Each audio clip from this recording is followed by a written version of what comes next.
저희 기도학교의 기도에 응답되는 원리에 관하여 간단하게 정리하면서 기도학교가 무엇을 가르치려고 하는지 잠깐 여러분에게 소개 말씀드리겠습니다. 사실 기도가 안 하는 사람이 없고 모르는 사람이 없고, 특별히 우리 목사님들은 누구나 다 기도의 전문가이십니다. 그죠? 그럼에도 불구하고 왜 무엇을 가르치고 배울까 아마 좀 궁금하신 분들이 있으실 거예요. 그죠? 기도는 그냥 하면 되는 건데 뭘 가르치고 배워야 될 게 있을까? 그것도 40일씩이나 라고 하는데, 이 시간에 이제 우리가 가장 기초적인 것 몇 가지 좀 정리하셔서 기도 학교는 이런 기초에 있구나라는 것을 좀 말씀을 드리려고 해요. 자, 먼저 하나 이런 예화라는 말씀을 드리겠습니다. 2차 세계대전 때 러시아군에서 이런 일이 있었습니다. 이제 군에 늘 이제 생활품이나 음식을 납품하는 군속자가 있죠, 그죠? 그래서 이제 민간인인데 군대에 출입하는 사람이 이제 군속이라 그러죠. 이런 사람이 있었습니다. 근데 이 사람은 늘 하루에 한 번씩 그 군대를 출입하는 겁니다. 아침에 왔다가 저녁에 나가는데 늘 나갈 때마다 마차에 뭔가를 싣고 나가는 거예요. 그래서 그 경비를 보는 사람이, 군인이 보니까 분명히 저 사람이 뭘 훔쳐가는 것 같은데, 그래서 그 마차 위에 집더미를 늘 얹어서 가는 겁니다. 그래서 아무리 집더미를 다 이렇게 뒤져보아도 특별히 숨겨가는 물건이 없어요. 무기를 가져간다든지, 옷을 가져간다든지, 음식물을 이런 것이 없는 거예요. 그냥 마차 위에 그 집만 무성한 거예요. 그런데 사람의 예감이라는 게 있잖아요. 그죠? 저 사람이 뭔가를 속이는 것 같은데, 뭔가를 훔쳐가는 것 같은데, 딱히 찾아보면 없는 거예요.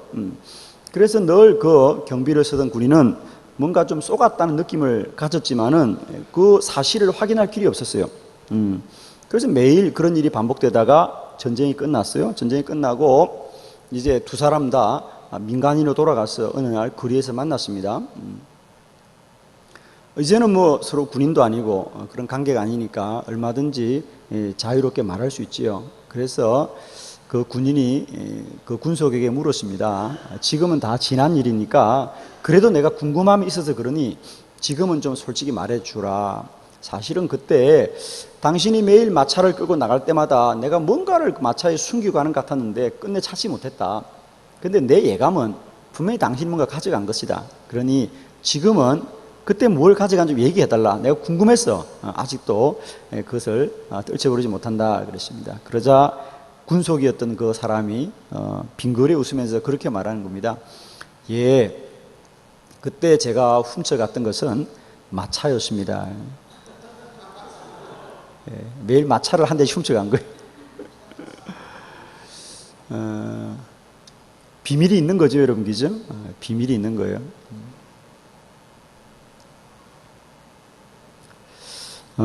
우리가 기도를 하면서도 기도 응답이 안 된다라고 말합니다.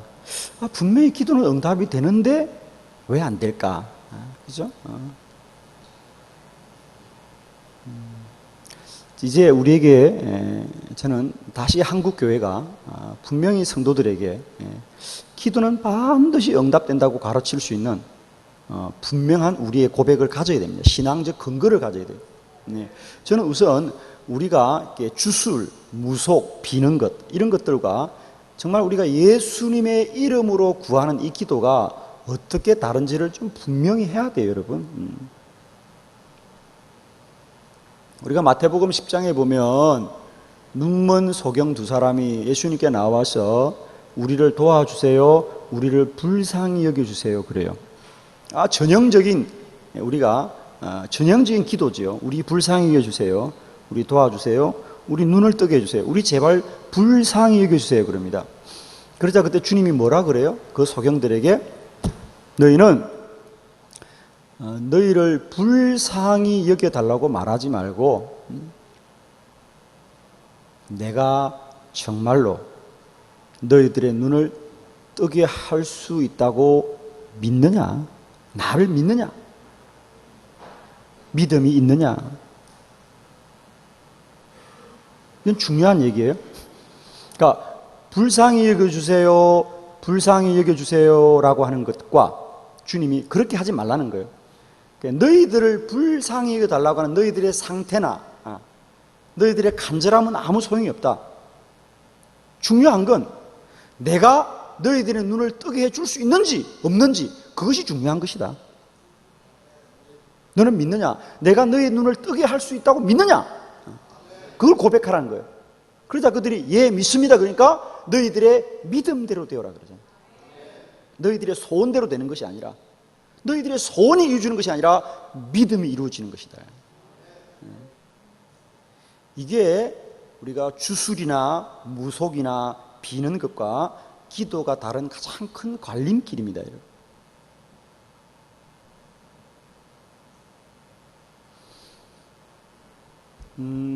우리의 기도가 왜 예수님의 이름으로 반드시 해야 되는가? 라고 하는 것은 바로 거기에서 출발하는 거지요. 우리가 살다가 인생에 어떤 문제를 당하고 어려움을 당할 때 마치 기도를 아직도 주술처럼 오해하는 사람이 많습니다.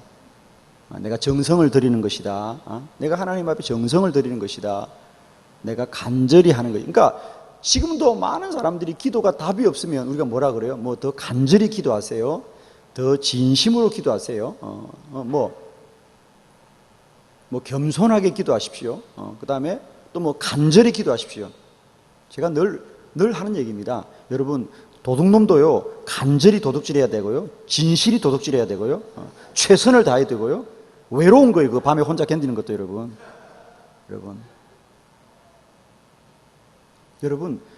그리고 현상은 도둑질이나 기도는 다른 게 없다니 그렇게 말하면. 근데 우리가 뭐 성도들이 와서 기도가 응답이 안 되는, 그리고 목사님들이 가장 쉽게 하는 말이, 예, 집사님 더 간절히 해봐, 더 간절히. 예, 더 간절히 해봐.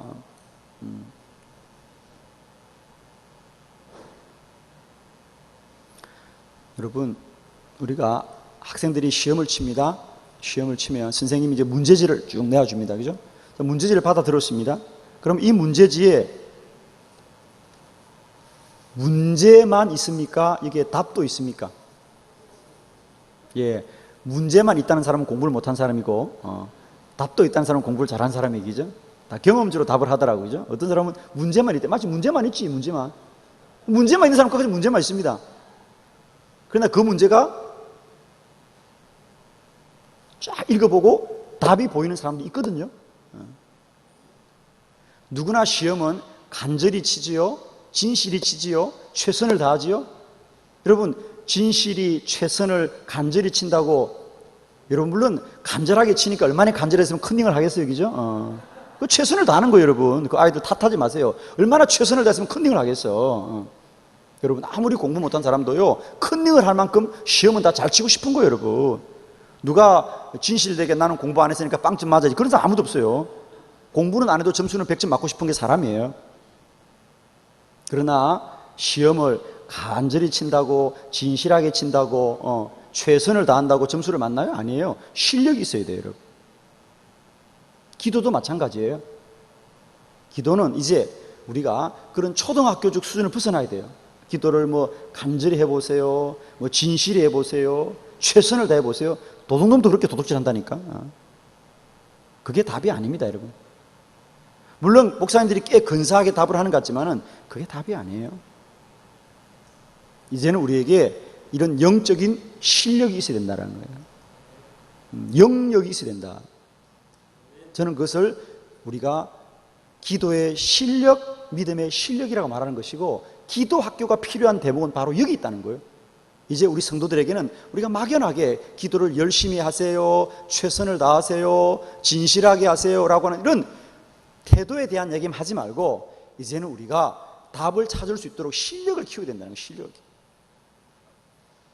그것은 마치 공부를 다 마친 학생에게 마지막 시험장에 들어갈 때 이제 할 수 있는 얘기가 그 얘기예요. 얘야, 이제 침착해라. 공부는 많이 했으니까 침착하고 포기하지 말고 최선을 다하고. 이 얘기는 마지막에 하는 얘기예요. 이게 처음부터 할 수 있는 얘기 아니라고. 근데 처음부터 기도하는 사람에게 최선을 다하세요, 뭐 간절히 하세요, 이건 아니지 않냐는 거죠. 그래서 이제 기도 학교는 기도와 주술이 어떻게 다른가, 무속과 기도가 어떻게 다른가 분명히 구분하자.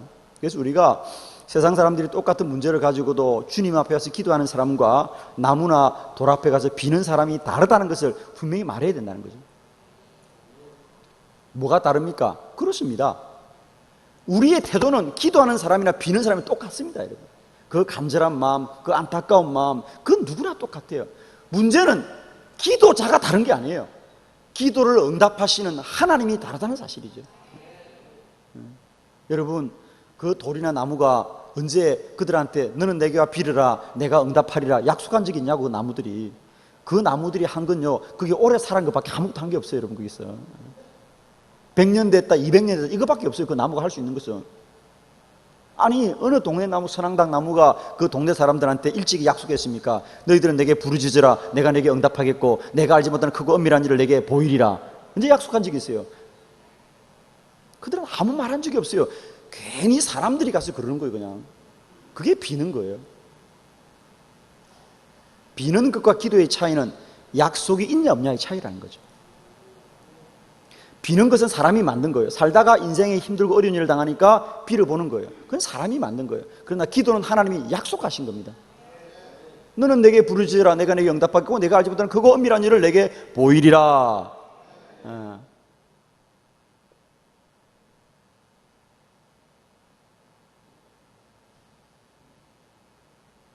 그래서 기도는 약속에 근거한다. 하나님의 약속에 근거한다는 거예요. 여러분, 우리 심리학과, 우리가 심리학적으로 사람들한테 상담하고 위로해 주는 것하고 믿음의 차이가 뭡니까? 똑같이 어려움을 당할 때 심리학은 염려하지 말아라, 잊어버리라, 걱정하지 말아라, 그런 일은 생기지 않는다. 마음을 자꾸 바꾸는 거예요. 마음을. 그러나 복음은 마음을 바꾸는 것이 아니라 주님이 너와 함께 할 거다.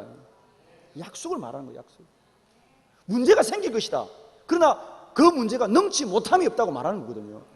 심리학은 문제가 없다고 덮어주는 것이지만 복음은 문제를 드러내고 문제를 이길 수 있다는 능력 주신 주님을 우리에게 보여주는 거거든요, 여러분. 복음과 심리학이 다른 겁니다, 여러분. 근데 언제부턴가 한국 교회가 복음이 심리학으로 포위됐어요. 그래서 뭐 걱정하지 마라, 두려워하지 마라, 염려하지 마라. 아니에요. 반드시 문제가 생긴다. 그러나 그 문제를 이길 수 있다. 우리는 이게 복음이거든요. 이게 믿음이거든요. 기도도 마찬가지예요. 기도도 우리가 그냥 정성을 쌓는 이런 비는 것과 다른 가장 본질적인 이유는 우리에게 응답하시는 주님이 계신다. 우리의 기도를 들으시는 주님이 실제하시고 존재하신다는 사실. 이게 가장 큰 차이예요. 그래서 이제 기도는 우리 기도자의 정성이나 우리 기도자의 열심이나 우리 기도자의 이런 것이 아니라 이제 우리가 정말 알아야 될 건 뭘 알아야 되느냐?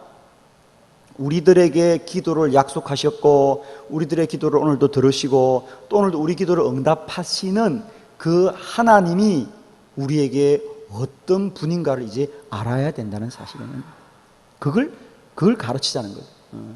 저는 감히 여러분에게 이제 기도의 비밀이 있다라고 감히 말해요. 사실 여러분 그 얘기 들으면 좀 웃기게 들을지 모르지만은 저는 기도의 비밀이 있다. 그리고 우리는 그걸 가르쳐야 된다. 가르쳐야 된다. 이런 얘기를 합니다. 이게 우리가 기도를 교육해야 될, 기도를 가르쳐야 될 전제거든요.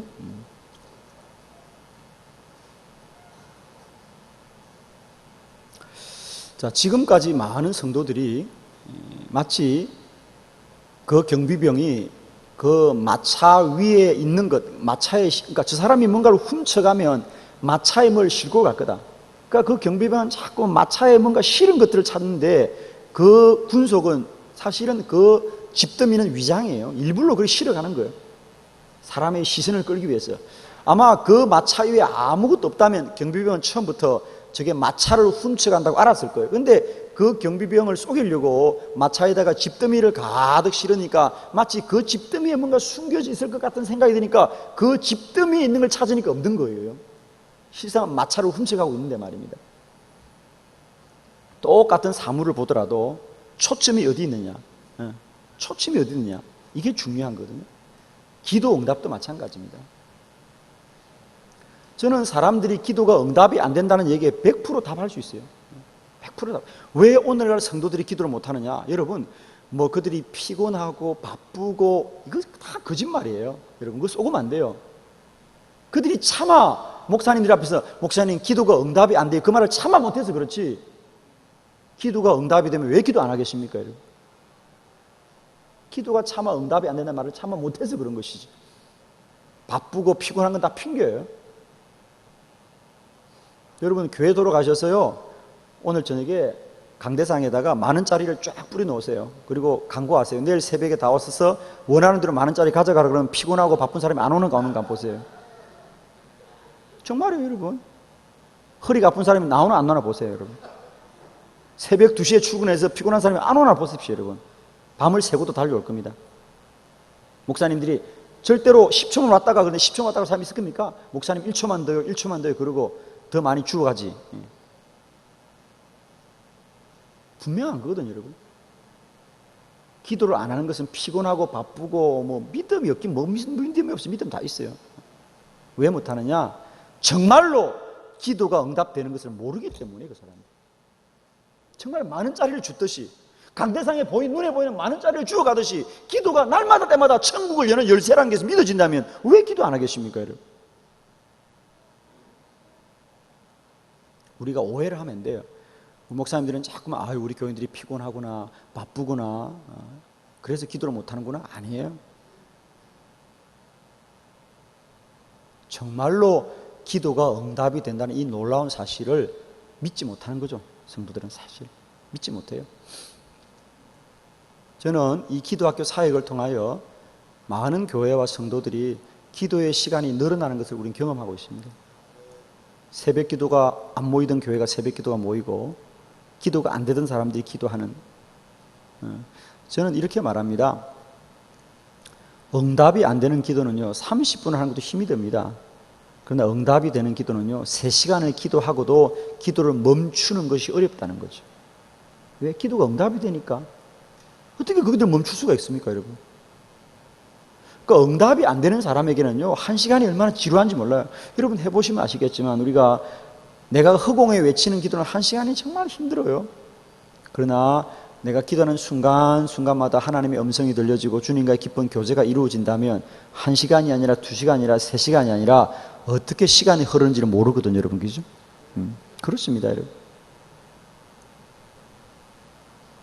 강대상에 10,000원짜리만 봐도 정신없이 달려드는 사람들인데, 기도는 10,000원이 문제겠습니까? 물질이 문제겠습니까? 무엇이든지 응답되는 것인데. 할렐루야. 너희가 무엇이든지 내게 기도하고 구하는 것을 받은 줄로 믿으라. 그리하면 그대로 되리라. 강대상에서 1,000번, 10,000번을 왔다가도 10,000원짜리 뿐이지만 기도는 무엇이든지 응답되는 것인데. 무엇이든. 저는 그래서 기도하는 게 신기한 것이 아니라 기도 안 하는 게 신기하다, 이렇게 말하거든요. 여러분, 어떻게 기도 안 하고도 살 수 있을까? 이거는 뭐냐? 우리는 기도는 100% 응답될 수밖에 없는 것인 것을 너무 분명히 우리가 말할 수 있기 때문이거든요.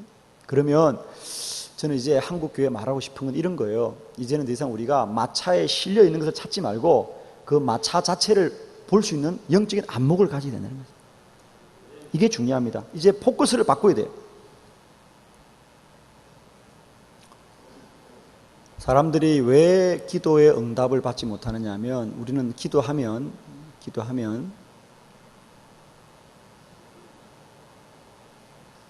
응답이, 내가 돈 주세요 그러면 응답이 돈으로 올 것으로 생각하고, 내가 물을 주세요 그러면 응답이 물을 올리라 생각하고, 내가 포도주를 주세요 그러면 응답이 포도주로 와야만이 응답이라고 생각하는 거예요.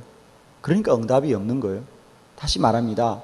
마차는 분명히 나가는데 그 사람이 찾는 것은 마차 위에 있는 걸 찾으니까 마차를 못 보는 것과 마찬가지로 기도도 마찬가지예요. 이제 여러분, 응답은 돈으로 오고 물로 오고 포도주로 오는 것이 아니라 응답은 반드시 믿음으로 온다는 사실이죠. 내 눈을 뜨게 해주세요. 불쌍히 해주세요. 주님, 불쌍히 여기달라고 말하지 말아라. 너는 내가 너의 눈을 뜨게 할 수 있다고 믿느냐? 그 눈은 주님이 뜨게 해줘야 됩니다. 그럼 주님이 뜨게 해줄 다고 믿는다면 믿음대로 되는 겁니다. 왜 많은 사람이 응답을 못 받느냐 하면, 응답을 사실로 받았기 때문에 못 받는 거예요. 그러니까 불쌍히 여겨달라. 불쌍히 여겨달라는 뭡니까? 지금 당장 내 눈이 뜨게 해달라는 거예요.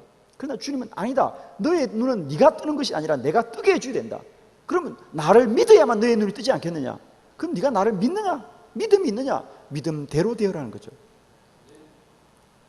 그래서 기도에는 반드시 전제가 있는데 그게 뭐죠? 예를 들면 우리가 마가복음 11장 24절 너희가 무엇이든지 기도하고 구하는 것은 받은 줄로 믿으라. 그리하면 그대로 되리라. 기도하고 구하는 것을 끝나지 않고 믿으라. 마태복음 21장 11절에도 보면 너희가 무엇이든지 기도하고 너희가 믿고 구하는 것은 그대로 되리라. 그래서 기도에는 늘 믿음의 전제가 있습니다. 그래서 주님께서도 언제나 사람들에게 너의 믿음대로 되어라. 너의 믿음이 크도다. 너의 믿음이 적도다 이랬거든요. 늘 주님은 사람을 볼 때 믿음으로 사람을 보았단 말이죠. 믿음으로.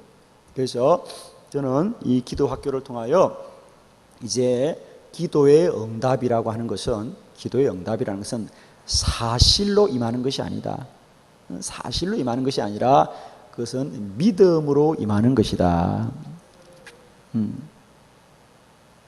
예를 들면 우리가 출애굽기 17장에 보면 이스라엘 백성들이 광야를 지나다 르비딤을 지날 때쯤에 마실 물이 없습니다.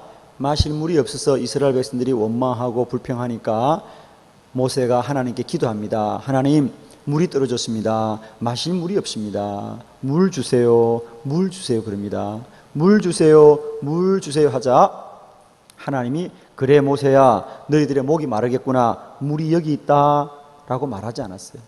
여러분 성경 잘 아시죠? 하나님이 뭐라고 말씀하셨습니까? 모세야 너의 손에 든 것이 무엇이냐? 지팡이입니다. 그 지팡이를 가지고 반석을 쳐라 그럽니다. 반석을 쳐라. 반석을 치자 그 반석에서 물이 솟아 나왔더라.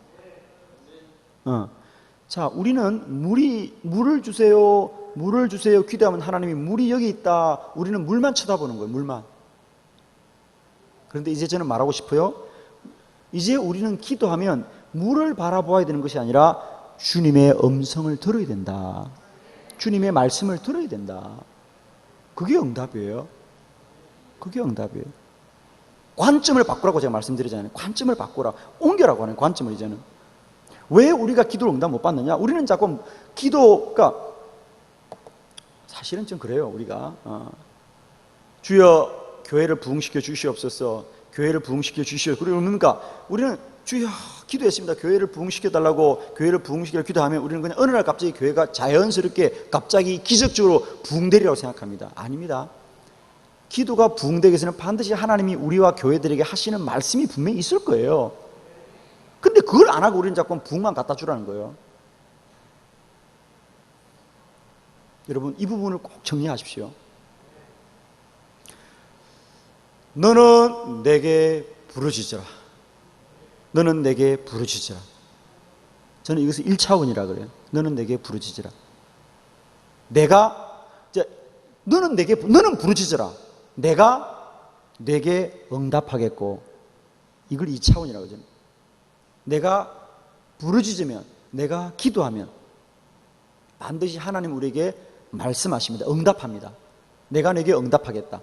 그런데 내가 내게 응답하겠는데, 내가 내게 응답하는 것은 내가 알지 못하는, 네가 알지 못하는 크고 은밀한 것이다. 할렐루야. 그 크고 은밀한 것. 그러니까 결코 기도 응답은 우리의 지식과 사실로 받는 게 아닙니다. 모른다 그러잖아, 기도 응답을. 너는 내게 부르짖으라. 내가 내게 응답하겠고, 내가 알지 못하는 크고 은밀한 일을 내게 보이리라. 저는 그것을 3차원이라 그러지요. 2차원은 주님이 말씀하십니다. 응답하시는 것이고, 3차원은 그 응답과 말씀은 우리가 알 수 없는, 우리가 여기서 알 수 없다는 얘기는 우리의 지식으로, 우리의 사실로 알 수 없는, 그러나 크고 은밀한, 크고 놀라운 일을 너에게 보여주리라. 4차원, 보여주겠다. 하나님이 드러낸다. 응답은 하나님이 드러내는 것이고 하나님이 이루어 가시는 것이다. 이게 저희 기도학교의 기본적인 기도의 원리거든요. 지금까지 우리는 너는 내게 부르짖으라 내가 보이리라. 이거로만 끝나는 거예요. 2차원. 우리는 자꾸 기도를 그렇게 해요. 너는 내게 부르짖으라 보이리라. 그러나 그 안에는 2차원과 3차원이 있는 거예요. 너는 내게 부르짖으라 내가 내게 응답하겠고, 내가 알지 못하는 크고 은밀한 일을 보이리라. 나는 모르지만은 하나님이 반드시 크고 놀라운 일을 보여주겠다는 것이거든요. 이게 원리예요. 그래서 저는 이렇게 말해요. 기도는 2차원이 아니다. 부르짖으라 보여주겠다 이게 아니라 부르짖으라 말하겠다, 너에게 말하겠다, 응답하겠다. 그 응답은 크고 놀라운 것이다. 그럴 땐 반드시 그건 믿음으로 알아야 된다. 믿어야 되는 것이다. 이것이 기도의 원리다. 저는 감히 이렇게 말하고 있는 거거든요. 그래서 이제 기도 응답은 사실로 이루는 거예요. 너는 부르짖으라 보이리라 이게 아니라는 거죠. 말씀을 듣고 믿음으로 순종하라고 하는 것. 예를 들면 이제 그런 원리로 여러분이 성경을 한번 다시 보세요. 모든 게 다 그렇습니다. 이제 예를 들면 우리 요한복음 2장에도 마리아가 포도주가 떨어졌어요. 가나의 혼인잔치에 포도주가 떨어졌어요. 그러면 포도주가 떨어졌다면 우리 생각에는 응답은 뭐로 와야 되겠죠? 포도주가 와야 되죠. 포도주가 배달로 와야 되죠. 아이고 어머니 포도주 여기 있습니다. 포도주 여기 있습니다. 응답은 포도주여야 될 거예요. 그런데 주님의 응답은 포도주가 아니라 뭐죠? 말씀으로 임합니다. 뭡니까? 항아리에 물을 채우라. 항아리에 물을 채우라. 항아리에 물을 채우라는 것이 어떻게 가능합니까? 아니 지금 포도주를 달라는데 주님은 항아리에 물을 채우래. 아니 우리에게 포도주 주는 것과 항아리가 무슨 상관이 있어요? 물론 우리는 결론을 알기 때문에 저 항아리의 물이 포도주로 변화될 거라는 전제를 가지고 말씀을 보니까 우리는 저는 감동이 없는 거예요. 그러나 그걸 처음 들었다고 생각해 보세요. 지금 포도주가 급한데 항아리에 물을 채우는 것이 내 포도주와 무슨 상관이 있냐고 여러분. 전혀 상관이 없어요. 그러나 마리아는 하인들에게 말합니다. 그가 시키는 것은 무엇이든지 그대로 하라 그럽니다. 그래서 항아리의 물을 채우자 그 항아리의 물이 포도주로 변화되는 기적이 일어납니다. 그대로 원리잖아. 너는 내게 부르짖으라 내가 응답한다. 말한다. 응답하는 걸 순종하라. 순종하면 내가 보여주겠다는 거거든요. 열왕기하 사정에 빚을 많이 진 과부 얘기도 마찬가지죠. 빚을 많이 져서 죽게 되었습니다. 엘리사한테 찾아가서 우리 죽게 되었나이다. 우리 돈이 필요해. 우리 돈 주세요. 그럼 돈을 줘야지. 응답은 돈이 아니에요. 뭐라 그래요? 너는 동네에 나가서 가능한 빈 그릇을 많이 빌려와라 그래요. 아니 돈하고 빈 그릇이 무슨 상관이 있어요? 그러나 빈 그릇을 빌려오자 그 빈 그릇에 기름이 채워져서 그 기름을 팔아서 빚을 갚았습니다. 할렐루야. 이런 거예요 여러분. 응답은 사실로 오는 게 아니다. 응답은 사실로 오는 것이 아니라 먼저 말씀으로 임합니다. 그 말씀 믿음으로 순종하게 될 때에 하나님의 기적이 일어납니다. 이겁니다. 저는 성경을 보면서 이 원리를 깨닫게 되었어요. 저는 그래서 감히 이것을 기도 응답의 4차원의 원리라고 말하고 있거든요. 이게 저희 기도학교의 기본적인 베이직이에요. 이 원리의 기초에서 모든 기도론이 만들어지게 되어 있습니다. 그래서 우리는 그동안 왜 기도 응답에 실패하는가 하면 우리는 기도하고 자꾸만 하늘에서 뭔가 떨어지기를 기다리고 있어요. 뭔가 떨어지기를. 안 떨어져요 여러분. 말씀을 먼저 들어야 됩니다. 말씀. 하나님의 말씀을 듣고 그 말씀을 믿음으로 순종할 수 있는 실력이 있습니다.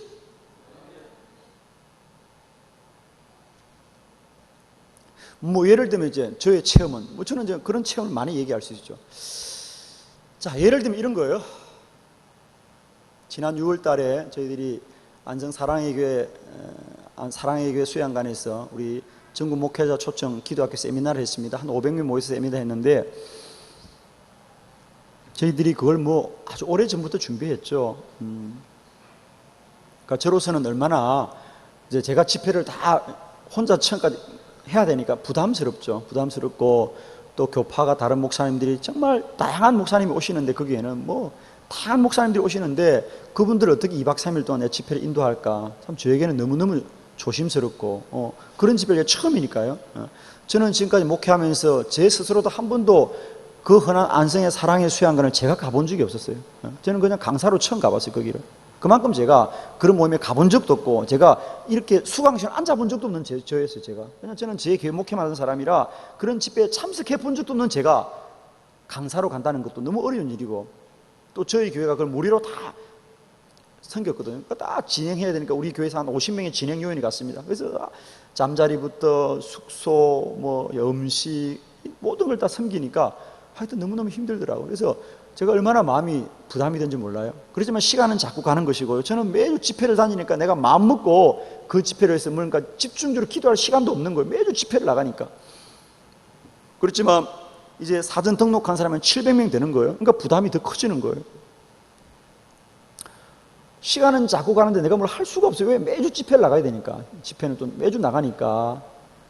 드디어 5월 말이었습니다. 이제 한 주간만 있으면 다음 주 6월 첫 주간이 안성 사랑의 교회가 수양간이 집회예요. 그 주간에 호남 선교연회에 전주 지방에 제가 연합 집회를 갔습니다. 전주의 성동교회 하지철 목사님 계신 교회에 연합 집회를 했는데 그 주간이 이제 그 주간 연합 집회 마치면은 그 다음 월요일부터는 이제 정말 그 어마어마한 집회를 가야 되는 거예요. 내가 정말 저에게는 너무너무 정말 부담스러운 집회예요. 어떻게 해야 될까? 어떻게 해야 될까?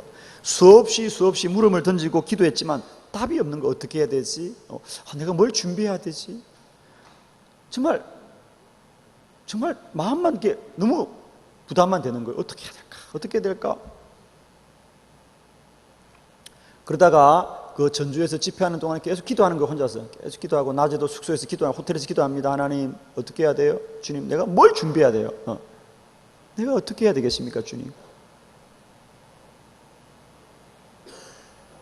그런데 화요일 날 오후에 호텔에서 기도하는데 화요일 오후에 주님이 말씀을 하셨어요.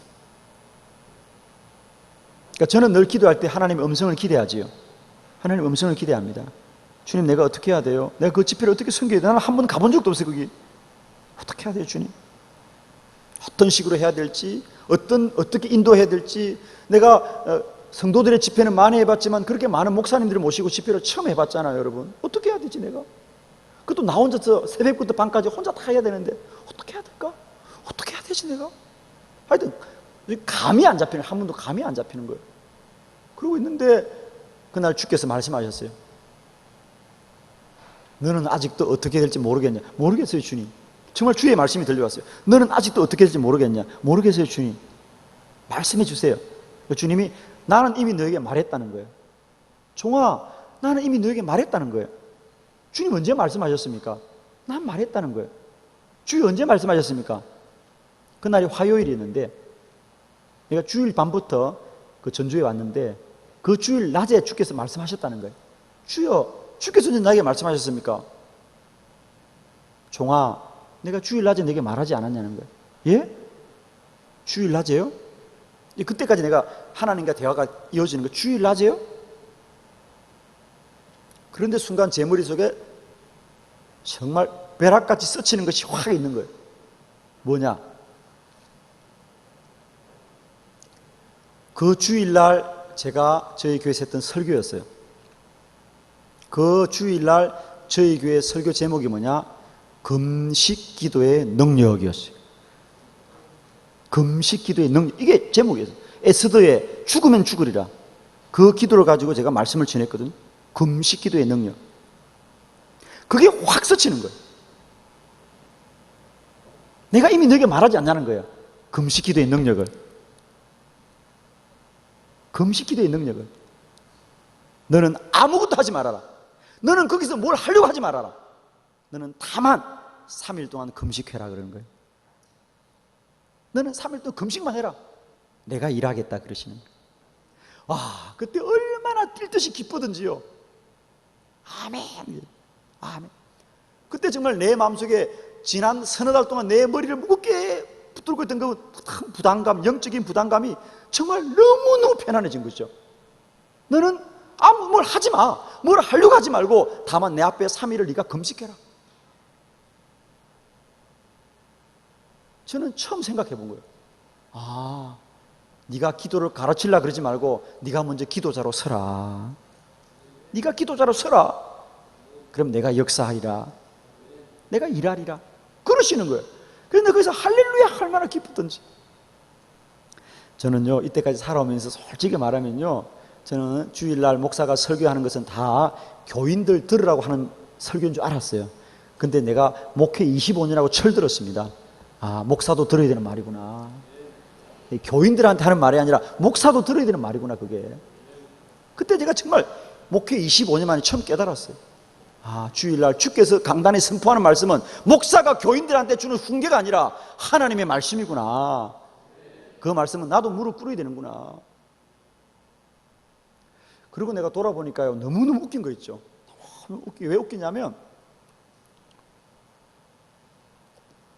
사실은 저희 교회 설교 사이트에 우리 목사님들이 많이 들어오시는데 보면, 평소에 제 설교 스타일이 제가 집회를 나올 때 이렇게 하지만은 저희 교회에서는 그렇게 잘 설교를 안 해요. 무슨 금식 기도의 능력 이렇게 설교 잘 안 합니다. 제가 주로 복음적인 설교를 많이 하지 그런 방법에 대한 설교를 별로 안 하는데, 그 설교 제목도 그렇게 어떻게 보면 좀 딱딱하죠. 금식 기도의 능력. 저희 교회는 그런 수준은 아니거든요. 뭔가 좀 이렇게 참 이렇게. 근데 금식 기도의 능력 딱 이렇게 가지고 제목도 우선 내 마음에 안 들고, 그리고 그 주간에 갑자기 금식 기도라는 것도 제가 주일날 하는 설교의 흐름에 전혀 어색한 거예요, 그게. 근데 저도 사실은 돌아놓고 생각해 보니까 사실은 제가 그 설교를 준비하면서 제 마음에 참 어색하다. 지금 우리 교회 영적인 흐름에 참 어색하고, 왜 이러지? 마치 뭔가 갑자기 끼어든가 느낌이 제가 들었어요. 그 설교를 준비하면서 제 스스로가 우선 사실은. 그 설교를 하면서도 제가 왠지 옷에 맞지 않은 것 같은, 좀 어색하다 설교가, 이런 생각을 제가 사실 했거든요. 그리고 더 중요한 건요, 더 어색했던 건 교인도 어색했대요. 우리 교인들도. 우리 교인들이 그러더라고요. 예배 마치고 났는데요, 목사님 오늘 목사님 듣고 죽을 뻔했어 그랬대요. 왜 죽을 뻔했어? 우리 집사가 있거든. 우리 교회에 입 빠른 집사가 있어요. 여자 집사가. 그 집사님이 나하고 허물이 없어. 가까워요. 저하고 허물이 없으니까, 아유 목사님 오늘 목사님 설교 들었다 죽을 뻔했어. 그래서 왜 죽을 뻔했어? 그러니까, 목사님 오늘이 무슨 날인지 아세요? 그래서 오늘이 무슨 말이야? 그러니까 목사님, 우리 목사님 이렇게 눈치도 없어요. 그래서 왜? 그러니까, 목사님 그리고 한다는 얘기 좀 들어보세요. 저희 교회가요, 지난 봄에 한 2달간 교회 주방 공사를 리모델링 했어요. 크게. 그래가지고 교인들이 한 2달 동안은 매 김밥 먹고 컵라면 먹고 그러다가요, 그날 이제 리모델링 공사를 다 마치고 처음으로 밥을 해먹는 주일이었어요. 근데 이 눈치 없는 목사가 그 주간에 금식 기도의 능력, 그러고 굶어야 된다 그랬으니 얼마나 눈치가 없습니까? 여러분, 제가 나도 왜 이렇게 눈치가 없는지 모르겠어요. 주부에는 내가 뻔히, 야 오늘 주방이 완성되어서 밥을 먹습니다 광고는 써놓고도요, 설교는 금식 기도의 능력 그러는 거야. 내가 조금만 센스가 있으면 그런 소리 하겠습니까, 제가? 그러니까 어이가 없는 거예요. 나는 정말 그렇게 한번 연결시켜보지 못했어요. 오늘 밥 먹는 날이니까 뭔가 이런 설교를 난 그날이 무슨 날인지도 모르고 그냥 강단에서 금식 기도의 능력, 그러고 막 굶으라고 얼마나 소리니까 교인들이 속으로, 오늘은 모처럼 밥 먹는 날인데, 밥 먹는 날인데. 그렇게 제가 눈치가 없었어요. 그런데 그 설교는 하나님이 교인들한테 한 설교가 아니라 저를 위해서 주신 말씀이었더라고요. 그때 제가 그 금식 기도의 능력을 그대로 아멘하고요, 그리고 사랑의 안성의 수양관에 가서 3일을 온전히 금식하면서 혼자서 제가 새벽부터 밤늦게까지 3일 집회를 인도했습니다. 물론 몸은 너무너무 힘들었지요. 몸은 너무너무 힘들었지만은, 여기도 참석한 분들 여러분 계신데요, 정말 하나님이 큰 역사하신 집회였거든요. 저는 솔직히 지금도요, 그 집회를 제가 어떻게 제가 기억이 안 나요. 왜? 내 의도가 없었기 때문에.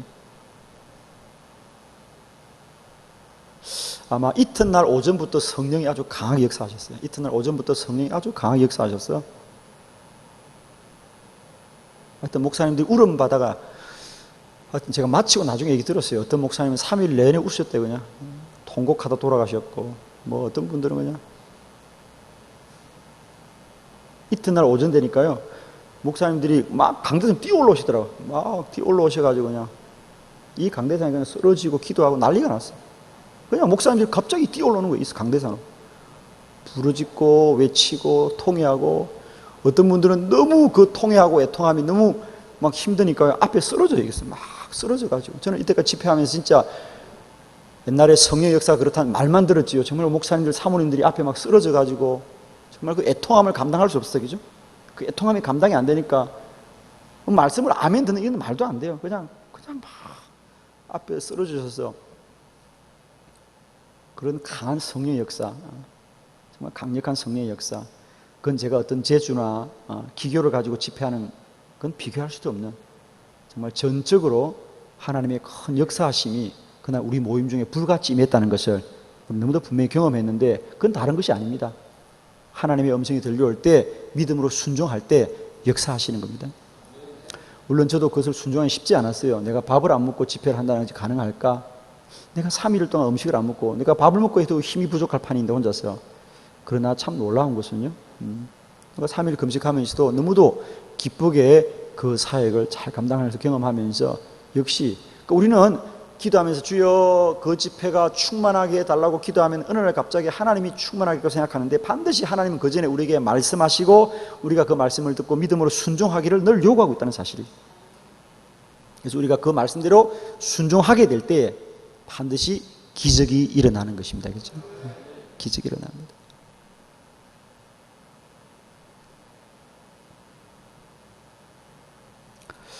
이제 그때 이후로 저는 그것에 대한 강한 능력을 경험했습니다. 정말 금식이 능력이 있다는 것을 아주 강하게 경험했죠. 기도의 원리는 이렇다. 그래서 저는 이제 감히 말합니다. 기도는 2차원이 아니다. 비는 게 아니다. 주술 도와주세요. 비나이다 비나이다가 아니다. 비나이다 비나이다 이루어주세요가 아니라 반드시 하나님이 우리 가운데 응답하신 것을 우리가 말씀으로 들을 수 있고 들어줘야 되고 듣고 믿음으로 순종하게 될 때에 기적이 일어나는 것이다. 제가 하나만 좀 더 분명한 우리 말씀의 샘플 하나 소개해 드리겠습니다. 자, 예를 들면 이런 겁니다. 감히 기도의 비밀이 있다는 게 뭐냐면 여러분 우리가 기도는 내가 하지만 응답은 하늘에서 이루어지는 것이고 기도는 내가 하지만 응답은 하나님이 하시는 겁니다. 이제 우리는 기도하는 나를 더 알려 그러지 말고요. 이제는 응답하시는 하나님과 말씀을 깊이 알자는 거예요.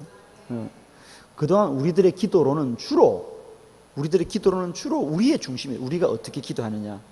우리가 중심이었어요. 그러나 이제 기도의 중심은 우리가 아니라 하나님이라는 사실이다. 기도는 내가 하지만 응답은 하나님이 하시기 때문에 이제는 우리가 응답하시는 하나님을 주목해야 되겠다는 거죠. 그 하나님을 알아야 되겠다는 거예요. 그 하나님에는 우리가 알지 못하는 비밀이 있습니다. 저는 정말입니다.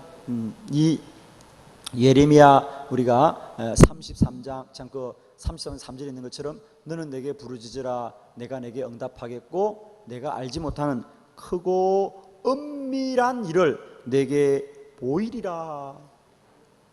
그러니까 응답은 언제나 우리가 알 수 없는, 왜? 우리는 육이기 때문에 육으로 알 수 없는, 그러나 영으로 역사하시는 하나님께서 반드시 크고 은밀한 것을 우리에게 보여주리라. 할렐루야. 우리가 잘 아시는 빌립보서 4장 6절로 7절의 말씀에 너희는 아무것도 염려하지 말고 다만 모든 일을 기도와 간구로 감사함으로 아뢰라. 그리하면 모든 지각에 뛰어나신 하나님이, 할렐루야, 모든 지각에 뛰어난 하나님, 모든 지각에 뛰어나신 하나님. 그러니까 저는 늘 우리 기도에는 우리만 있으면 안 되는 거예요. 그 기도를 하나님이 어떻게 응답하시느냐, 우리에게 응답하시는 하나님이 누구냐, 그걸 분명히 알아야 된다는 거예요. 우리 하나님은 성경에 말씀하신 대로 모든 지각에 뛰어나신 하나님의 평강이 그리스도 예수 안에서 너의 마음과 생각을 지키시리라. 그렇습니다. 아무것도 염려하지 말고 다만 기도와 간구로 너희 구할 것을 감사함으로 아뢰라.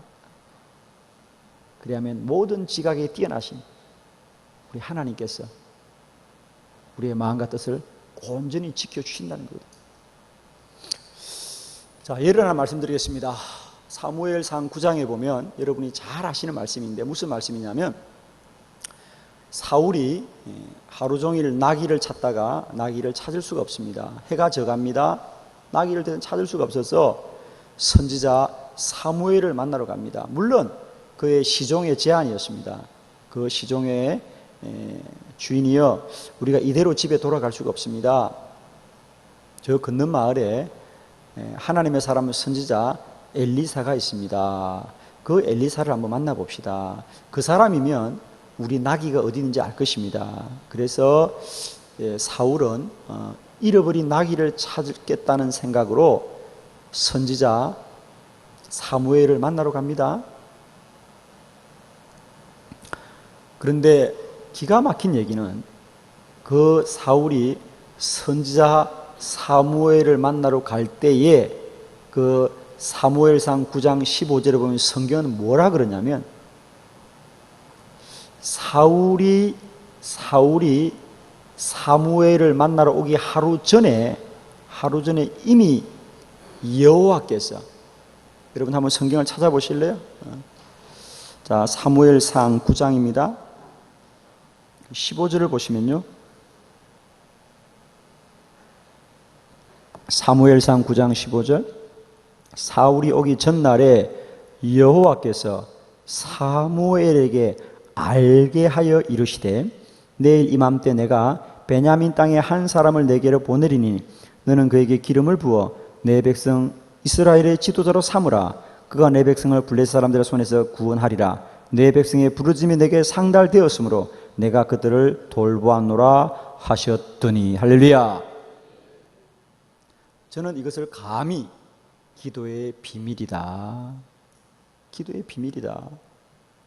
사울이 사무엘을 만나러 오기 하루 전에 이미 하늘에서는 하나님의 계획이 이미 이루어졌던 겁니다. 뭐라고?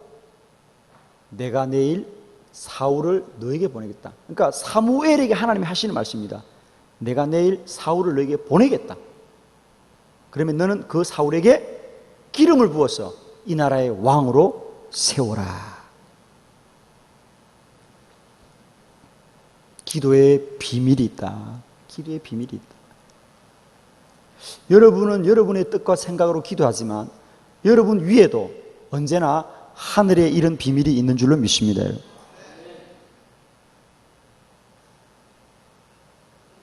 저는 여러분의 목회지에 대한 이런 하늘의 비밀을 알기를 축원합니다. 여러분이 겉으로는 현상적으로는 사실적으로는 갈 데가 없어 갖고 실수해서 갖고 잘못되어서 갔더라도 하나님은 만세전부터 뜻이 있어서 우리를 그곳에 파송하신 줄로 믿습니다.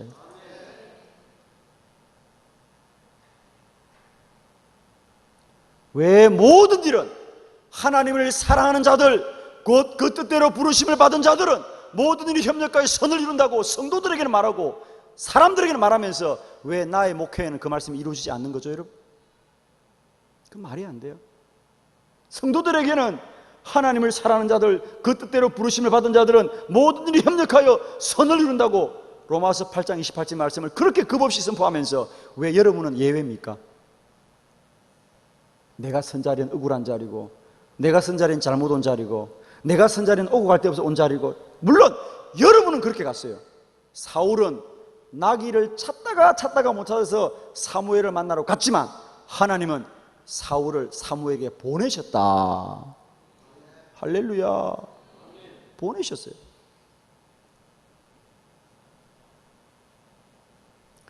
여기에는 어마어마한 기도의 비밀이 숨겨져 있습니다, 여러분.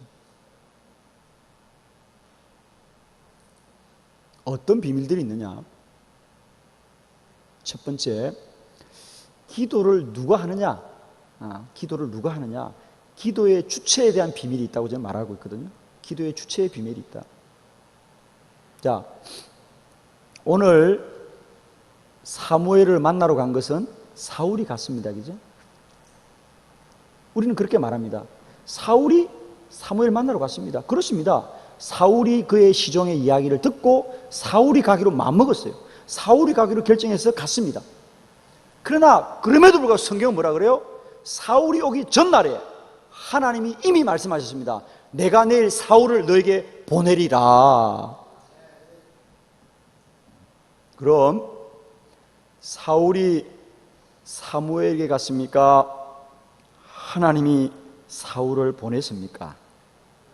하나님이 사울을 보냈습니다. 물론 사울은 천번 만번 자기가 갔다고 말하겠죠. 천번 만번 내가 갔죠. 물론 사울이 갔지요. 나귀를 잃어버려 갔지요. 그러나 하늘의 비밀은 뭐야? 하나님이 보내었다는 거 아닙니까? 이것이 기도자의 비밀 중에 하나, 기도 주체의 비밀이다. 이제 기도는 사람이 하는 것이 아니라 하나님이 시키는 거다라는 사실이죠. 기도자는 어떤 자리에 있든지 기도자는 어떤 자리에 있든지 그 기도자는 누구나 하나님이 그곳에 지명하여 부르신 자리다. 물론 여러분은 몸이 아파서 기도하고 어려워서 기도하고 목회가 힘들어서 기도하지만, 여러분은 그런 이유로 기도하지만 하나님은 다만 그런 이유를 사용하셔서 우리를 기도자로 부르신 거다, 이렇게 봐야 되는 거예요. 사울은 나귀를 잃어버린 현실 때문에 기도했지만 사실은 하나님이 보낸 거란 말이에요. 그러면 실상 조금만 더 우리가 연구를 해보면 실상은 사울이 하루 종일 나귀를 못 찾은 것도 결국은 하나님의 간섭함이라고 봐야 되겠죠, 여러분? 그렇죠? 예. 그래서 우리가 나귀를 못 찾은 실패 때문에 기도하더라도 그 기도의 자리는 하나님이 보내신 자리라는 사실을, 이게 기도 주체의 비밀입니다. 지금까지 우리는 기도를 내가 한다 그래. 아닙니다. 이제 우리가 분명히 성경적으로 알아야 됩니다. 기도는 내가 하는 것이 아니라 하나님이 시키는 것이다.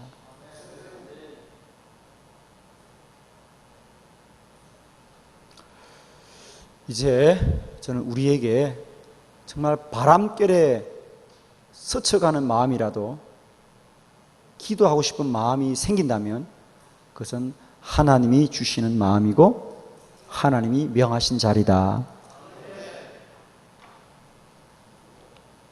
정말입니다.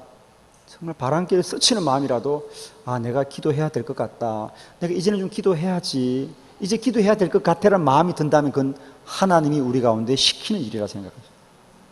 그는 죽어도 순종하자. 할렐루야. 예, 죽어도 순종해야 됩니다. 저는 그래서 이제 목회하면서 내가 다른 마음은 다 외면하더라도 내 안에 기도하고 싶은 마음이 생기면 그것은 순종해야 되겠다. 한번 그렇게 해보세요, 여러분. 그러면 반드시 여러분에게 놀라운 일이 벌어집니다. 목회하다가 어느 날 잠이 안 옵니다. 이상하게 잠이 안 와요. 그전에는 그게 불면증이라고 생각했어요.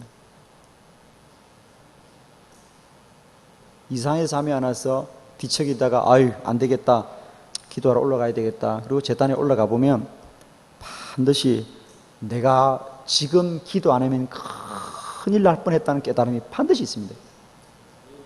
그때만 들어야 될 하나님의 말씀이 있더라고요, 여러분.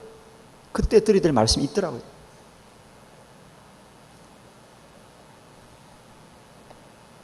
그래서 저는 이제 우리가 기도의 첫 번째 비밀, 기도는 사람이 하는 것이 아니라 그건 하나님이 시키는 것이다. 이게 기도 주체의 비밀이다. 지금까지 우리는 기도를 내가 한다. 기도를 내가 선택한다고 생각했어요. 이제 기도는 절대적으로 내가 하는 것이 아니라 하나님이 시키는 비밀이 있구나. 하나님이 시키는 비밀이 있구나. 저는 앞으로 우리가 살아가면서 우리가 목회하다 그런 마음이 있잖아요, 그죠? 좀 기도해야 될 것 같아. 내가 기도해야지. 이런 마음이 들면 여러분, 다른 모든 마음은 다 외면하시더라도 여러분, 꼭 기도하고 싶은 마음은 언제나 존중하시고 순종하시고 무릎 꿇으셔서 하나님의 종으로 승리하기를 축원드립니다. 때때로 목회가 실패해서 기도하는 자를 또 사랑하십시오, 여러분. 정말입니다. 여러분의 목회가 실패해서 기도하더라도 기도자는 승리자입니다. 할렐루야. 목회는 실패지만 기도는 승리자예요, 여러분. 여러분 보세요. 사울이 하루 종일 나귀를 못 찾았어요. 사울은 실패했어요. 나귀 찾는 일이 사울은 실패했어요. 사울은 하루 종일 나귀를 찾지만 실패했어요. 여러분, 사울이 나귀를 찾다가 못 찾아서 사울한테 가는 길이 소망에 차고 희망이 있고 감사하고 기쁘겠습니까? 아니면 패배자겠습니까? 패배자입니다. 왜? 하루 종일 나귀를 못 찾았기 때문에 패배자입니다. 그래서 물어봅시다. 하늘에서 하나님이 볼 때는 하나님은 성공한 겁니까? 실패한 겁니까? 그래요. 하나님은 얼마나 박수를 치겠습니까? 사울이 찾다가 못 찾아서 어쩔 수 없어서 죽고 싶은 마음으로 사무엘을 만나러 갑니다. 아이고 그러고 가니까 하늘에서 하나님이 얼마나 박수 치겠습니까? 야, 사울아, 너 정말 잘한다. 너 정말 잘하고 있다. 얼마나 기뻐하시겠습니까? 할렐루야. 여러분은 죽으라 목회가 안 돼서 죽어요 죽어요 기도할 때도 하나님은 기뻐하실 거예요. 그죠? 야, 백 목사야 너 잘하고 있다 잘하고 있다. 할렐루야. 여러분 울어도 하나님이 기뻐하는 일이 있습니다. 여러분. 할렐루야. 여러분 울어도 하나님이 기뻐하는 일이 있다니까요. 여러분. 여러분이 웃어도 하나님이 통곡하는 일이 있어요. 아멘. 여러분은 기뻐해도 하나님이 통곡하는 일이 있다니까. 저는 그게 마음이 아파. 이제 내가 목회가 근사한 것 같고 내가 뭔가 된 것 같아서 폼을 잡고 유세를 떨고 자랑을 하지만 그 일이 과연 하나님에게도 기쁨이겠는가? 아니에요. 여러분은 기뻐 춤을 추지만 하나님은 통곡할 때가 있고요, 여러분이 통곡을 하지만 하나님이 기뻐 춤출 때가 있거든요. 여러분, 우리들의 목회가 여호와를 기쁘시게 하기를, 하나님을 기쁘시게 하기를, 우리 주님을 기쁘시게 하기를 축원합니다. 저는 이렇게 믿습니다. 목회가 힘들고 어려워도 통곡하고 우는 그 종들의 자리에는 날마다 때마다 하나님의 뜻이 이루어진다고 보는 겁니다. 저는 늘 성도들에게 그럽니다. 여러분, 기뻐서 기도하는 사람 아무도 없습니다. 다 기도할 때는 망해서 기도하고 병도 그냥 들면 기도 안 합니다. 말기 암쯤 돼야 기도하고요. 다 그럽니다. 그러나 기억하라, 여러분이 말기 암으로 기도하든지 사업이 파산해서 기도하든지 기도자는 승리자다. 할렐루야. 사업은 실패해도 기도자는 승리자다. 무조건 기도자는 승리자다. 이 말을 꼭 붙드시고, 여러분, 기도의 주체는 이제 내가 아니라 하나님이 시키는 것이구나. 그래서 이거 첫 번째, 이걸 우리가 바꿔야 된다. 그래서 기도 주체의 비밀이다. 기도는 내가 하는 것이 아니라 하나님이 시키는 것이다. 두 번째, 기도 응답의 비밀이 있다. 기도 응답의 비밀. 자, 우리는 지금까지 기도 응답을 뭐라고 생각하냐면, 내가 기도하면 하나님이 응답할 거다라고 생각합니다. 내가 기도하면 하나님이 응답할 거다. 그러나 오늘 성경에 보니까 이게 아니에요. 그죠? 사울이 기도하기 전에 이미 하나님이 사울을 이스라엘의 왕으로 세우기로 작정을 하고 사울을 사무엘 앞으로 인도해 가거든요.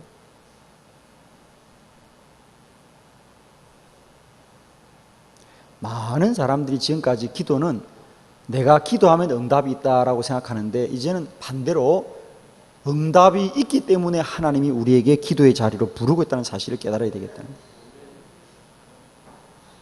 그렇잖아요. 하나님은 사울이 사무엘을 만나기 하루 전에 이미 하나님이 하늘에서 사울을 이스라엘의 왕으로 다 작정하셨어요. 그리고는 사울을 사무엘에게 찾아가게 하는 거예요. 이미 하늘에서는 응답이 이루어졌어요. 하늘에서 이루어진 응답이 우리 눈에 보이는 건 시간 문제예요. 여러분, 이제 우리 분명히 합시다. 기도는 주술이 아니에요. 기도는 비는 게 아니에요. 기도는 무속이 아니에요. 기도는 하나님이 먼저 이루어 놓으신 겁니다. 여러분. 그래서 두 번째, 기도 응답의 비밀. 기도해야 응답이 있는 것이 아니라 응답이 있기 때문에 우리는 기도하는 것이다.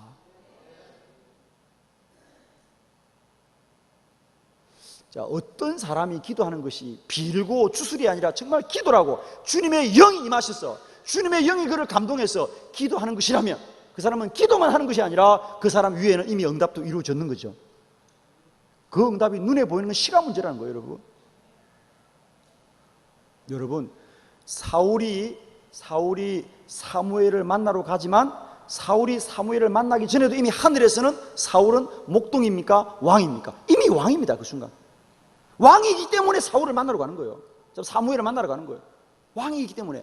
여러분은 기도해야 응답이 온다고 생각하지만 이미 기도자는 응답자입니다. 기도자는 응답자입니다. 응답자이기 때문에 기도하는 것입니다. 지금까지 우리는 내가 기도해야만이 응답이 멀리 있다 가까이 온다고 생각하는데 아니에요. 이미 응답이 내 안에 임하였기 때문에 하나님 우리를 기도시키는 거거든요. 여러분,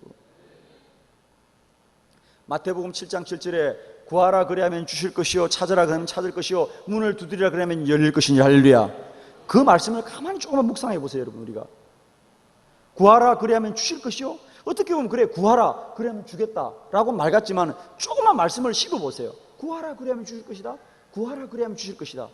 구하라 그래야면 주실 것이요. 구하라 그래 찾으라 그러면 찾을 것이요. 문을 두드리라 그러면 열릴 것이니라. 말씀이 점점점 발전하고 있습니다. 무엇을 향해서 강조적인 발전하느냐 이거예요. 구하라 그래야면 주실 것이래.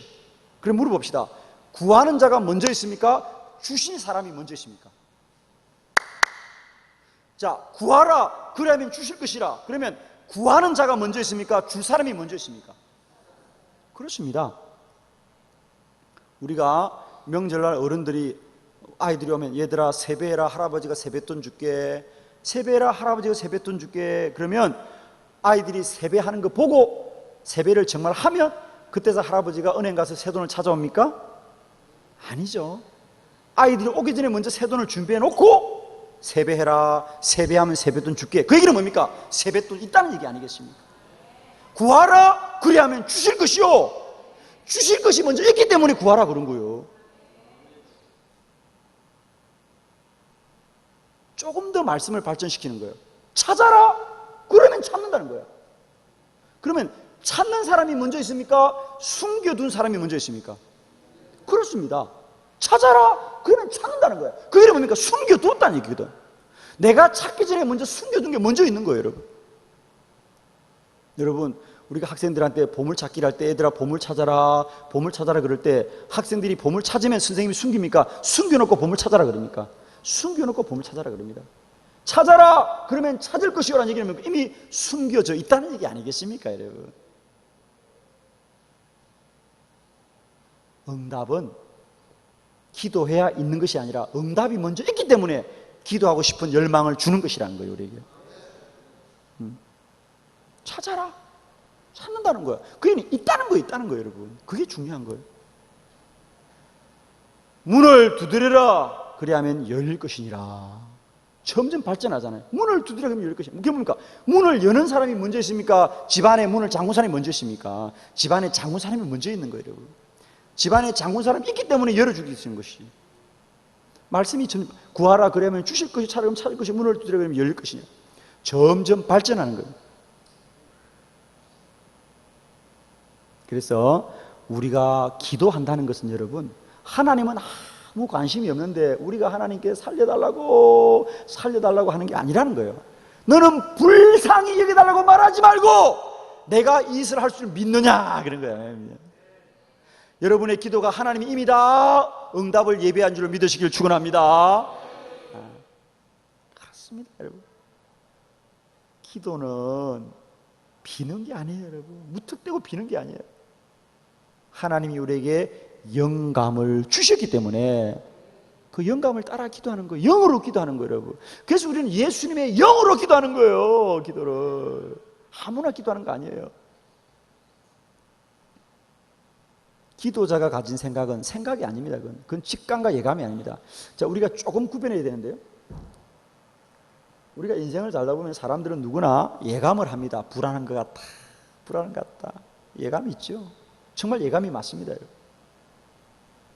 사람은요 정신적인 동물이라 눈에 보이고 귀에 들리는 것 너머에 있는 어떤 혼적인 능력이 있죠. 그래서 예감이란 게 있지 않습니까? 우리 호랑이도 제 말하면 온다. 무슨 말입니까? 김집사 그러면 갑자기 그 사람이 나타나죠. 그래서 양반되게 털다 그러잖아. 우리가 다 누구나 경험하는 거죠. 여러분 그래서 놀랍지 않나요? 여러분 근데 그게 보면요 놀라운 일이 전혀 아니에요.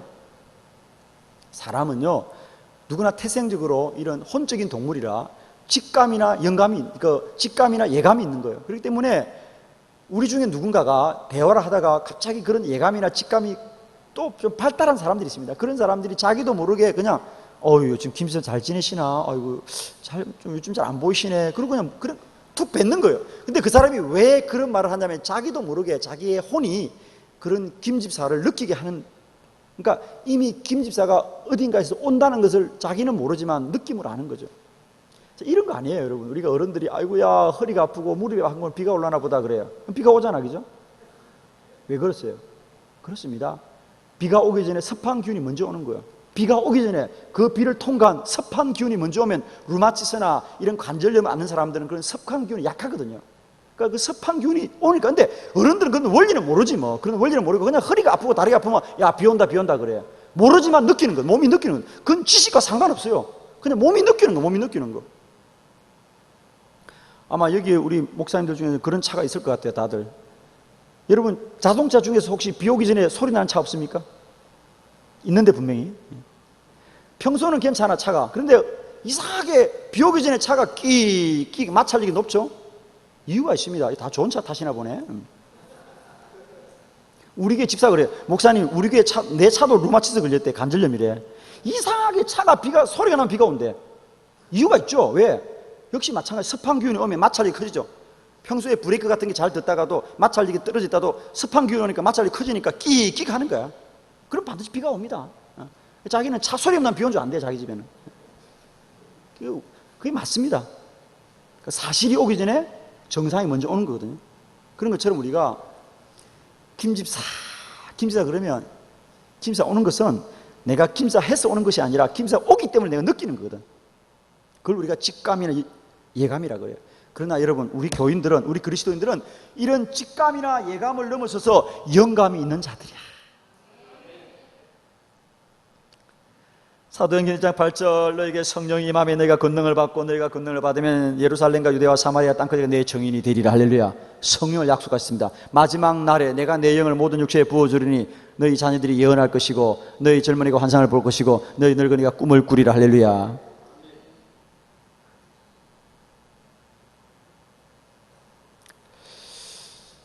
성령을 약속하셨어요. 우리에게 영을 부어준다 그랬어요. 영을 부어준다. 로마서 8장 9절에 아무도 그리스도의 영이 없으면 그리스도인이 아니다 그랬거든요.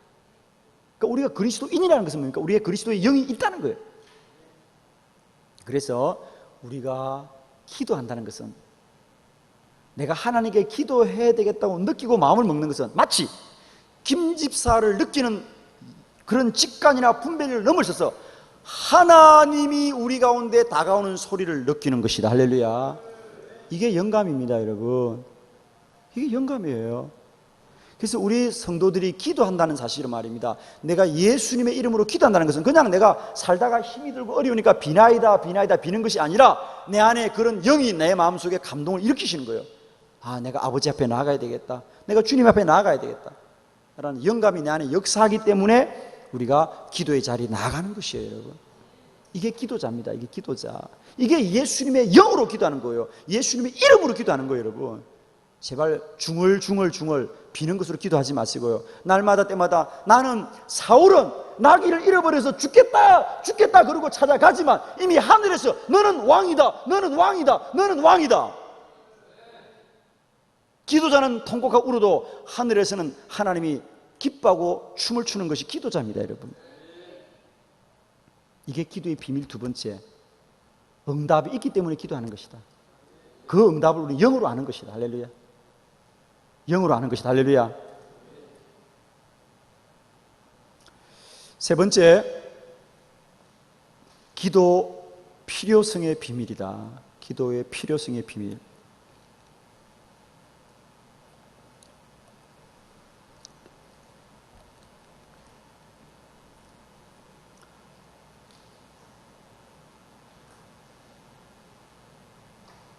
성도들은 언제 기도하죠? 물어봅니다, 성도들한테. 여러분 언제 기도해? 그럼 다들 뭡니까? 몸이 아프고 뭐 사고를 당했고 어려운 일을 당하고 그러면 기도한대요. 우리 성경에 너는 살다가 힘들면 기도하라, 뭐 이런 말이 어디 있어요? 항상 기뻐하라, 쉬지 말고 기도하라, 범사에 감사하라. 할렐루야. 늘 깨어 기도하라. 할렐루야. 기도 쉬는 죄를 범치 않게 하여 주시옵소서. 우리 성경의 기도는 일관되고 쉬지 말고 기도하라. 언제나 기도하라. 할렐루야. 우리 성경에 살다가 어려우면 기도하라, 교회가 부흥 안 되면 기도하라, 이런 말 어디 있냐고, 여러분. 기도는 언제나 해야 된다. 기도 필요성의 비밀이다. 왜? 이유가 있다. 이유가 있습니다. 왜? 우리는 기도의 필요를 나의 욕으로 생각하는 거야. 몸이 아프면 몸이 낫게 해달라고, 가난하면 돈이 많게 해달라고. 그런데 잘 보세요. 오늘 사울이 기도하는 필요가 사울의 뜻이 이루어집니까? 하나님의 뜻이 이루어집니까? 하나님의 뜻입니다. 그렇지요. 사울은 나귀 찾아달라고 하나님께 나갑니다. 선지자에게 나갑니다. 그러나 이미 하늘에서는 하나님이 사무엘에게 그를 왕으로 세워라. 기도를 반드시 해야 될 이유, 여러분이 기도의 필요성을 느끼지 못해도 기도는 언제나 해야 되는 이유냐? 기도의 응답은 우리의 필요가 이루어지는 것이 아니라 하나님의 뜻이 이루어지는 것이다. 그래 물어봅니다. 하나님의 뜻은 내가 힘들고 어려울 때만 이루어질까요? 언제나 이루어질까요? 언제나 이루어진다는 거예요, 여러분. 그게 중요한 거예요. 너는 내게 부르짖으라, 내가 내게 응답하겠고 내가 알지 못하는 크고 은밀한 일을 내게 보여주겠다는 거예요. 사람들이 그렇게 말해요.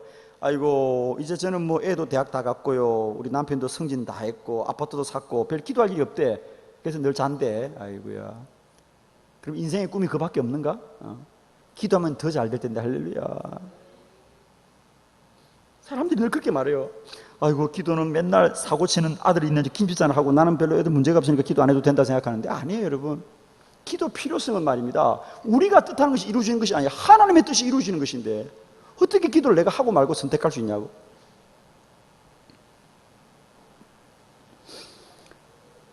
자꾸만 우리는 기도는 어려운 일을 당할 때, 문제를 당할 때, 힘이 들 때 그때 기도한다고 생각해요. 아니에요. 기도는 언제나 해야 돼요, 여러분. 늘 깨어서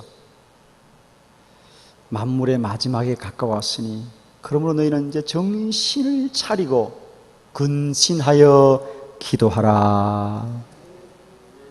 정신을 차리고 이제 근신하여서 우리가 기도해야 될 줄 믿습니다. 기도의 세 가지 비밀. 기도는 이제 내가 하는 것이 아니라 하나님이 시키는 것이구나. 기도해야 응답이 있는 것이 아니라 응답이 있기 때문에 기도하게 하는 것이구나. 기도는 어려운 일이 있어야 하는 것이 아니라 언제나 해야 하나님의 뜻이 이루어지는 것이구나. 여러분, 이 원리를 제가 왜 말씀을 드리냐면, 한마디로 말씀을 드리면 이제 기도의 큰 그림이 보여요. 여러분이 어떤 그림이 보이냐, 잘 보세요. 지금까지 기도는 우리가 비나이다 그러면 하나님이 마음이 움직여서 그래 응답해 줄까 말까, 해줄까 말까, 그래서 좀 더 세게 하면 응답해 준다고 생각했는데 웃긴 얘기예요. 기도는 그런 게 아니에요. 기도는 내가 구하기도 전에 하나님이 먼저 뜻을 정하고 기도시키는 거예요. 그리고 그것은 내가 원하는 것이 아니라 하나님의 뜻이 이루어지는 것이요. 그러면 기도가 응답이 될까 안 될까? 기도는 100% 응답이 되는 거예요, 여러분. 이게 원리예요, 기본적인 원리예요. 그러면 저는 이제 뭘 말하고 싶은지 아세요, 여러분?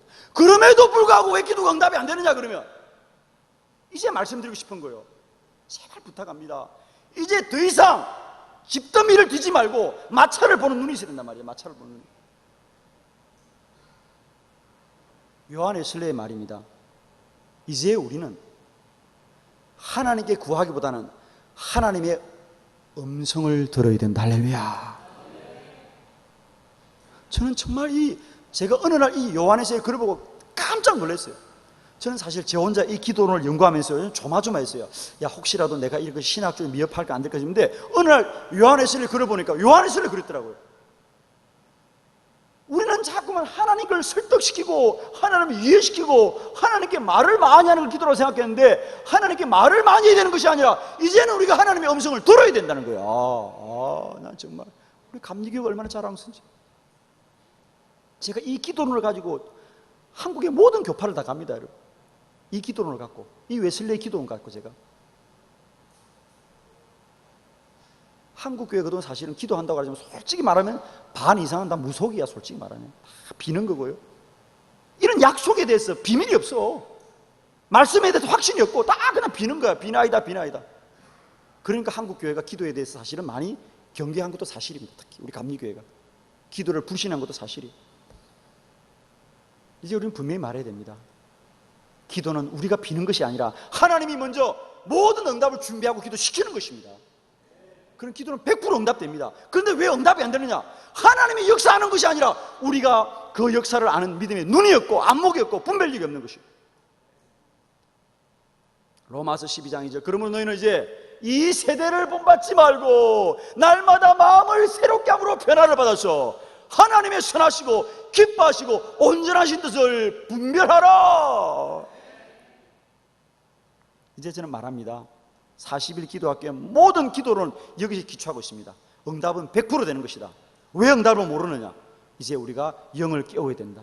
영이 살아야 된다. 주의 음성을 분별할 수 있어야 된다. 영역이 있어야 된다. 영감이 충만해야 된다.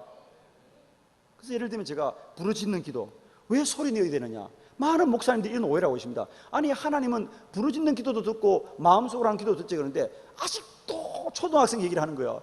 이제 기도는 그런 전제를 벗어나야 돼요. 기도는 하나님이 안 들어서 역사 안 하는 게 아니에요. 그러면 부르짖는 기도는 하나님을 설득시키겠다고 하는 기도가 아니에요.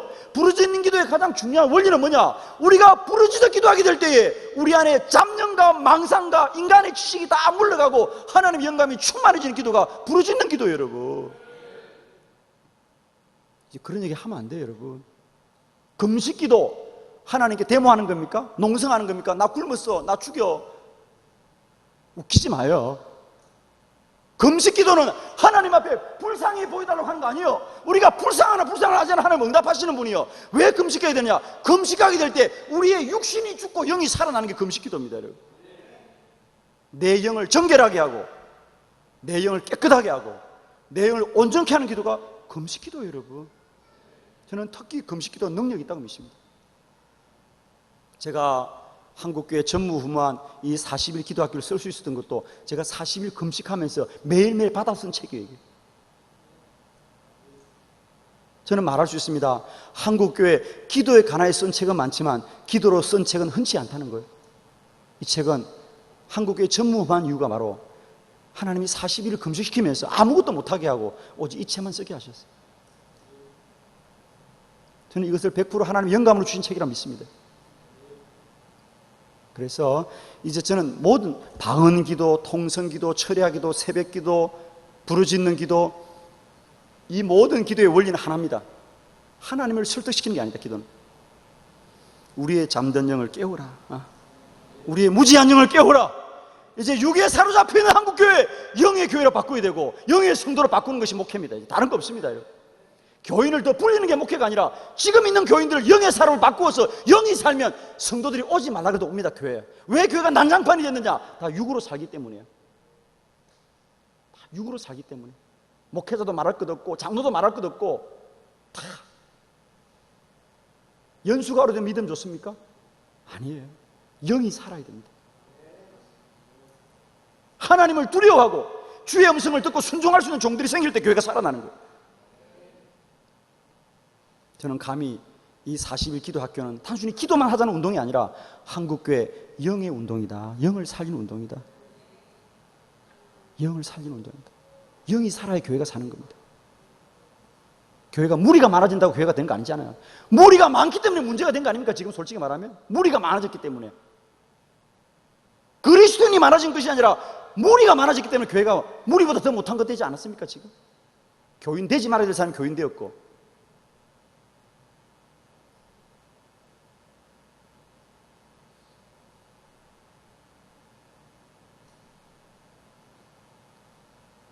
저는 기도를 공부하면서 제 목회를 다시 정리하게 되었어요. 단순히 기도만 달라진 것이 아니라 제가 목회를 바라보는 제 관점이 이제 분명하게 달라지게 되었습니다.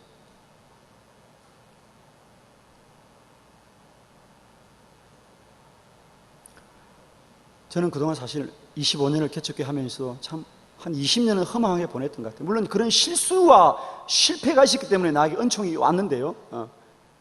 너무 안타까운 것은 왜 우리는 다 목사들이 그러면 20년을 다 실패해보고 막판에 정신 차려야 되는가? 이게 억울한 거예요. 저는 정말 우리가 왜 억울한 거냐? 왜 다 20년을 다 실패해봐야 되는가? 그러지 않고도 우리가 조금 더 일찍 눈을 뜰 수 있는 길이 있지 않겠는가? 전 그래서 사실은 여러분과 이런 만남 속에 제가 굳이 찾아오는 이런 겁니다. 저의 25년이 너무 억울하기 때문에.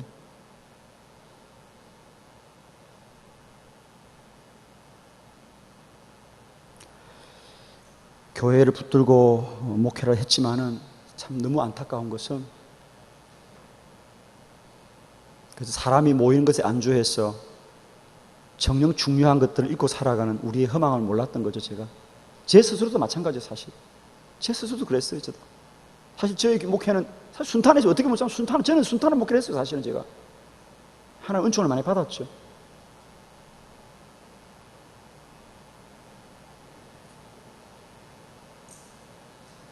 저는 늘 이랬습니다. 한 번뿐인 목회, 주님이 한 번 주신 기회인데, 두 번 오지 않는 기회인데, 정말 멋지게, 정말 한번 멋지게 내가 주님 앞에 목사로 서야 되겠다는 그 열망 가지고 달려왔는데, 점점 내 목회는 영광스러워지기보다는 사람들과 견주고 사람들의 시선을 자꾸 의식하게 되고,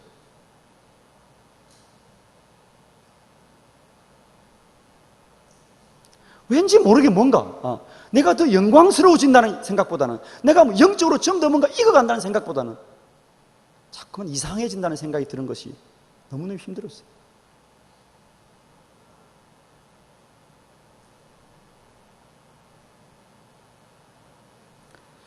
참 시간이 빨리 가더군요. 제가 29의 교회를 개척했는데요, 20대 후반과 30대 그 펄펄 끓는 시간들과 40살의 그 열정, 내 인생의 황금 같은 시간들이 그렇게 흘러가 버리더군요. 전혀 관심하지 말아야 될 것들과 전혀 힘쓰지 말아야 될 것들에 우리한테 많이 힘을 썼고요. 정녕 하나님 앞에 무릎 꿇고 하나님의 뜻을 구해야 될 때는 너무 인색했던 것들을 돌아보면요, 너무너무 안타깝고요.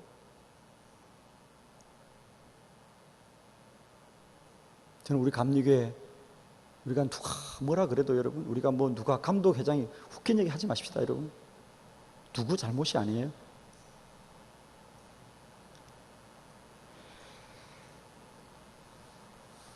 사무엘상에 보면 하나님이 사무엘아 일어나라, 사무엘 일어나라, 주님 말씀하십니다. 사무엘아 넌 잘 들으라. 나는 이제 엘리를 버렸다. 나는 그의 가문을 이제 버렸다. 그때 엘리가 얼마나 타락했고 그 자녀들이 얼마나 타락했습니까? 그 사람들이 원성이 자자했고요. 저 엘리가 문제다, 저 엘리가 문제다, 손가락질을 얼마나 했습니까? 고기 덩어리 훔쳐가고 여자들 데리고 잠자고, 저 엘리가 문제다, 저 엘리가 문제다 그러는데 하나님이 오늘 어린 사무엘을 깨워서 주께서 말씀하십니다. 사무엘아, 사무엘아, 나는 엘리를 버렸다. 나는 엘리를 버렸다. 나는 엘리를 버렸다.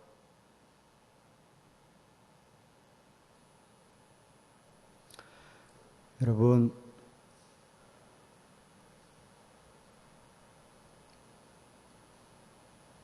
저는 남부연에서 감독님 앞에서 이 설교했습니다. 하나님이 버린 엘리를 더 이상 탓하지 말자. 하나님이 버렸는데 무슨 소용이 있냐? 이제 우리에게 필요한 것은 타락한 엘리가 문제가 아니라 다시 태어나고 있는 사무엘이 문제입니다. 하나님이 기름 부어 세우신 사무엘이 문제입니다. 사무엘이 사무엘 되면 됩니다. 여러분, 하나님이 버린 엘리를 왜 탓하십니까? 여러분, 하나님이 버린 엘리를 왜 탓하냐고. 여러분, 하나님이 버렸다는데. 이제 감리교회는 자라나는 사무엘이 사무엘 되는 게 중요한 거예요. 여러분, 여러분이 사무엘입니다. 여러분, 여러분이 사무엘 되는 게 중요하지 선배들 탓하지 마세요. 버렸습니다. 하나님이 이미. 하나님이 버린 사무엘을, 엘리를 왜 탓하냐고. 내가 정말 사무엘인가? 내가 사무엘 될 수 있는가? 그걸 가지고 통회하고 회통하고 자복하고 눈물 흘리고 주님 앞에 온 마음을 세워야 될 거라고 좀 믿습니다. 내가 사무엘 돼야지.